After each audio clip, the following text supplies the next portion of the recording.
gente. Vamos ver o vídeo aqui do historiador sobre o encontro com Lula lá em Brasília. Vamos ver aqui direitinho o que o Carlito Neto, nosso amigo, fez por lá.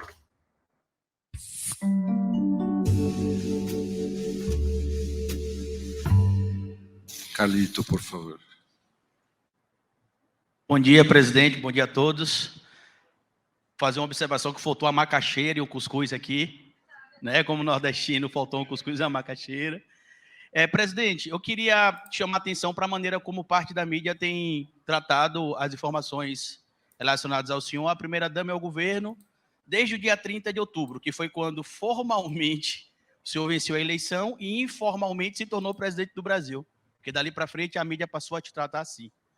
Lá em Sergipe, o seu neto João Gabriel foi indicado agora para um cargo político que preenche todos os requisitos, é um cargo de indicação e parte da mídia tem atacado o senhor e a Lurian por causa dessa indicação. Se o senhor fala em punir quem cometeu o crime, a mídia chama isso de revanchismo. Se o senhor fala em combater a fome, o mercado diz que o senhor está querendo prejudicar o mercado. Eu tenho conversado muito com as pessoas que têm contato com a mídia independente, fica aqui também a conversa para o ministro Pimenta. Será que talvez a maneira de enfrentar isso, né, de controlar a narrativa, como a gente costuma falar, não seria uma maneira de desconstruir essas histórias? Porque, por exemplo, tem alguns meios de comunicação disseminando informação falsa com frequência sobre o BNDES, omitindo informações sobre o FGE. No portal do BNDES, para quem não sabe, tem uma agência de checagem chamada Fato ou Boato, onde informações falsas envolvendo o BNDES são desmentidas ou confirmadas lá. Se isso não seria talvez um exemplo para outras secretarias, outros ministérios, e como é que o senhor lidar, toda vez que o senhor fala, a gente tem de punir o crime com a aplicação da lei. Aí a mídia fala que isso é revanchismo. A gente tem de combater a fome e a pobreza, porque tem 33 milhões de pessoas passando fome. O mercado reage mal, mas não reage mal com o 8 de janeiro, por exemplo. Como é que o senhor enxerga isso e os planos que o senhor, junto com o ministro Pimenta, tem tido aí para poder controlar, de certo modo, essa narrativa, o governo ter o controle da informação como ela sai, para não ter essas distorções que a gente sabe que vai acontecer, mas que talvez tenha um impacto menor na sociedade. O Lula ficou sem som nesse momento. Aí. Apenas o seguinte, olha, é muito difícil você imaginar que um presidente da República pode controlar a vontade de falar das pessoas que querem fazer crítica ao governo. Eu não tenho nenhum problema. Eu nunca tive ninguém do mercado elogiando as minhas políticas sociais. Eu, sinceramente, acho que quando eu falo de política, sabe, de responsabilidade social, responsabilidade fiscal, eu estou chamando a responsabilidade do mercado para que eles compreendam que esse país não pode continuar passando fome, que as pessoas não podem ficar sofrendo, dormindo nas ruas das grandes cidades brasileiras, que as pessoas não podem votar a pedir esmola, como a gente está vendo nos grandes centros urbanos desse país. Aqui em Brasília, a gente está cansado de ver pessoas com papel na mão pedindo comida. Esse país não tem o direito de permitir que isso aconteça. E, portanto, o mercado precisa ter sensibilidade, não é só para ganhar dinheiro, é para permitir que os outros possam ganhar alguma coisa. Então, eu não sei se o mercado, às vezes, fica esperando que a gente se faça confiar. Ou seja, muitas vezes parece que a gente tem que pedir para o mercado: goste de mim, me deixe governar, me deixe fazer as coisas pela qual eu fui eleito. E eu acho que a gente não tem que pedir, a gente tem que fazer. E nós temos que construir uma narrativa contrária àquela do mercado. Eu poderia te dar um exemplo da privatização da Eletrobras. Você viu o que aconteceu com a privatização da Eletrobras. Os diretores aumentaram o salário de 60 mil para 360 mil. E você sabe quanto ganha um conselheiro na Eletrobras? 200 mil por mês para ir numa reunião por mês. Ou seja, isso é privatizar para quê? E aqui no Brasil nós estamos vendendo empresa pública para empresa pública espanhola, para empresa pública chinesa, para empresa pública de outro país. Ou seja, numa total irresponsabilidade. Então, o que eu quero é o seguinte: eu não abro mão daquilo que eu acredito, não abro mão daquilo que me elegeu, não abro mão. Eu fui eleito para tentar melhorar a vida desse povo trabalhador. Eu fui eleito para tentar criar mais emprego, eu fui eleito para tentar acabar com a fome nesse país, eu fui eleito para melhorar o ensino fundamental, para fazer escola de tempo integral. É para isso que eu fui eleito. E eu não quero que ninguém diga que isso seja gasto, isso é investimento. Isso é investimento. Gasto é quando você vende os gasodutos por 36 bilhões e depois você fica pagando 3 bilhões de aluguel por ano dos gasodutos que era teu. Isso é gasto. Gasto é quando você privatiza uma empresa como a Eletrobras e pega o dinheiro para fazer o quê?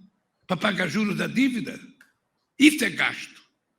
Agora, quando você investe na comida para o povo, na saúde do povo, na educação do povo, isso não é gasto, chama-se investimento.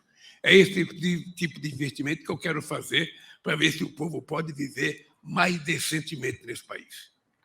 Sabe, eu sinceramente, não acredito e também não faço questão que eles me entendam, que eles queiram, porque, sabe, se uma pessoa passa embaixo de um viaduto, vê um monte de criança dormindo junto com um cachorro, com a sua família, e a pessoa não tem sensibilidade por isso, sabe, se a pessoa vai no centro de São Paulo e vê aquele mundaréu de gente passando fome, dormindo na rua, sabe, e não tem sensibilidade, se a pessoa vê as pessoas morando outra vez em palafita, no Nordeste, sabe, se a pessoa não tem sensibilidade por isso, lamentavelmente, sabe, a gente vai ter que voltar a fazer cisterna outra vez, a gente vai ter que fazer o PA outra vez, a gente vai ter que fazer o PNAE outra vez, a gente vai ter que fazer o REUNO outra vez, a gente vai ter que colocar dinheiro no FIES outra vez. Nós vamos ter que fazer tudo o que nós tínhamos feito e que eles desmontaram. E que fez eles ganhar muito dinheiro. Muito dinheiro. Às vezes, eu fico até chateado com o presidente da República de fazer esse discurso, porque o mercado ficou nervoso. O mercado ficou nervoso quando o Lehman quebrou a Americana, que deu um desfalque de 40 bilhões. Eu não vi. Agora, quando você fala em aumentar R$2 o salário mínimo, o mercado fica nervoso. Então, nós precisamos construir as nossas narrativas para que a gente não abra mão daquilo que foi a razão pela qual a gente foi eleito. Sabe? Eu acho que o mercado precisaria perceber que é muito bom para o mercado quando o povo estiver vivendo dignamente, trabalhando e vivendo às custas do seu suor. É muito bom para o mercado. Já foi bom de 2003 a 2010. Já foi bom no primeiro mandato da companheira Dilma Rousseff. Então, as pessoas são gananciosas, querem só para eles, querem só para eles, querem só para eles. Eu nunca vi essa gente falar em política social, eu nunca vi essa gente falar em acabar com a fome, eu nunca vi essa gente preocupada com a educação do povo brasileiro. Nunca vi. Ou seja, isso é preocupação do governo. Quando houve a pandemia, sabe, quem é que resolveu cuidar da pandemia? O Estado.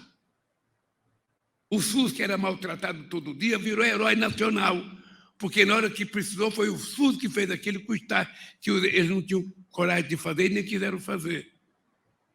Então, quando tem uma crise econômica como a de 2008, quem é que resolve o problema aqui nos Estados Unidos? É o Estado.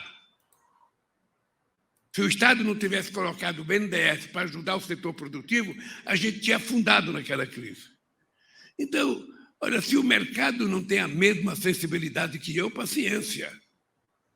Eu não estou nem pedindo para eles mudarem e concordar comigo. Agora, não peça para mim concordar com eles também.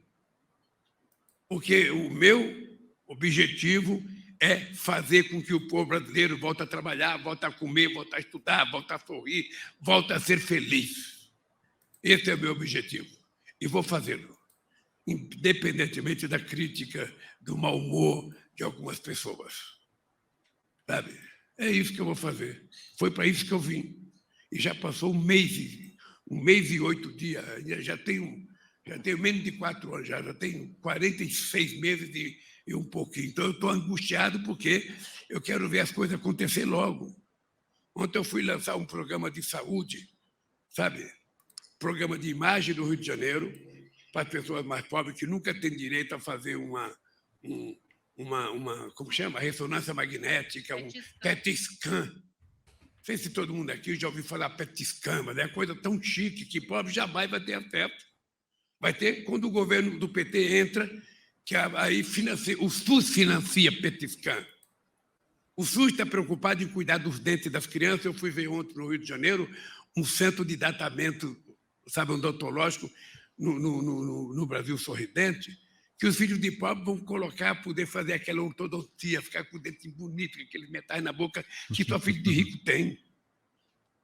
Filho de pobre nem pode rir porque não tem aquilo.